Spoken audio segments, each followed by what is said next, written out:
Hello, my brothers and sisters. How una dey? Also, una dey fine. Thank you for being there. Una do well. So, una take dey share the audio, the video, the like and comment. God bless you all. I really appreciate. My brothers and sisters, this video wey I carry call na wow for our people. Na wow for our people. This one e happen for Germany. I no know the way some of our people take dey behave. We dey for another man land.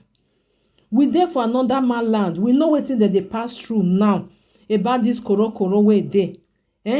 All this one na dem dey shout say dem no wan stay there again o. They lock dem for quarantine. They just dey talk. I no know as they wan go home. They need their freedom. Who fit pursue you for una house? Dem pursue una for una country. No be the country no good. Una come say una want better life. Una come this side. Una come here na another man land. Una no keep quiet. Wetin una dey find make reach una hand first before una dey misbehave. Una wan go house. Una need una freedom. Una no tell Buhari say una need una freedom. Una run come here. I no know the way some of our people dey behave. If you dey for another man land, respect their law. If dem say dem suspect koro for any place, leave dem make dem do their work. Because this one now we go say the oyibo dem too dey do racist, but na we na come be the number one wey dey do am. The person dey talk for there, dey do the video say na direct from Facebook. They put them for quarantine. Na only una dem dey put, dem dey still dey put their people. If dem suspect for school, na dem suspect only one person, they will close that class. Before they will find out say whether real something dey go on or not, whether na koro or not koro, before they will say they will open the class again. Why our people dey misbehave all the time? If they start now say okay, una know say Germany now they say that they deport well. If they start now say una dey misbehave, so okay, they no need una now. Say they wan deport una. People go dey start to dey shout say Germany no good. Me I no dey for Germany, but na so they say they do it for the country wey me dey. They go start to dey shout say hey, Germany no good o, they no like black o, they no like this one. Una no wan obey the law wey dey for the country wey una come meet.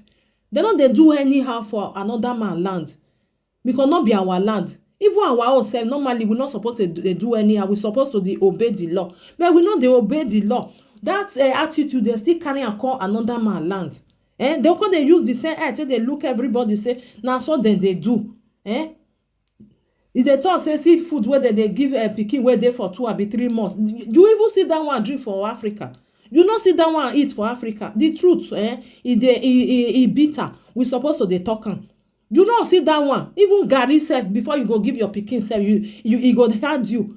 You dey for another man land, they give you pocket money, they give you food, they still dey give you small thing. Una dey shout say una need freedom. Una go tell Buhari make free una na.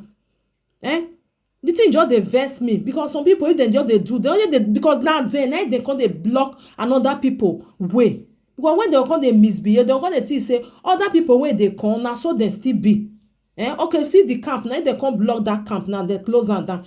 They no want me another people come again. They say because all of them they are brave, they turn upside down. They say that they too they misbehave, they no dey respect law. Whereas not be all. Now some of them now they do am, but for their nonsense way when they do their way now, they come block another people.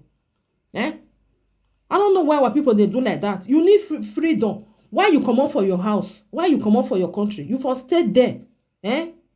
Buhari, you no fit tell Buhari say you need freedom. Buhari dey UK dey enjoy himself for that side. Una no dey shout for Buhari head. People wey even say okay, may we even put una join them. Una go dey beat them. Una no wan respect their law. They get their own law. You go respect am. You no fit say na your own law na you wan come put for here. E no dey exist. If you wan make anyhow, you go your country, go dey do am for that side. This one na their own country. If they say make you sit down for their own country, you sit down and you obey the law. If they say we no need you, then you go your country. He say they want make them free them. If you want free, very easy. Tell them say you want go your country, then you sign, you go. They no hold you. They no even cry. Then go dey happy say one don comot. We dey misbehave too much. At least that Germany now they give una money, big or small, but something that they give una. Una no dey pay light bill, una no dey pay water, una no dey pay anything. Una sit down for them, they give una wetin supposed to dey give una. Una still dey misbehave. My brothers and sisters, all these things no good. They take until they spoil other people way. As I just say, see this one. Very easy for you. Go check them, say you want go home. They'll give you ticket or go your embassy. Embassy go sign up for you, so make you go home. Very, very easy. My brothers and sisters, I'll put the video. I'm gonna watch. I'm gonna help me still share on. Bye bye. God bless you all. One love. Yeah, this is Deutschland. This is what is going on in Deutschland. This is what is going on in Deutschland. They put us in quarantine. They say we have quarantine and we don't have quarantine. They keep everybody here. Yeah, this is what is going on in Germany now. They said the black people have corona and they keep us here in quarantine. We do nothing. Yeah, this is what is going on right now in Deutschland. Look at where they keep us. This is where they put everybody. This is where they keep everybody. This is where they give people to eat. And we are tired of this shizy life we are living here in Germany. We are tired. This is what they are giving the people to eat. 3 months baby, they give them this to eat. The baby of 2 months, this is what they give them to eat. Yeah, baby of 2 months, this is what they give them to eat. Yeah, this is what is happening now, right now in Germany. Yeah, this is right now in Germany. This is live on Facebook. The whole world have to see the Deutschland. Yeah, this is live on Facebook. Yeah, this is live in Facebook. You see, we want to go home. We are tired. This woman brought dog to come and kill us here.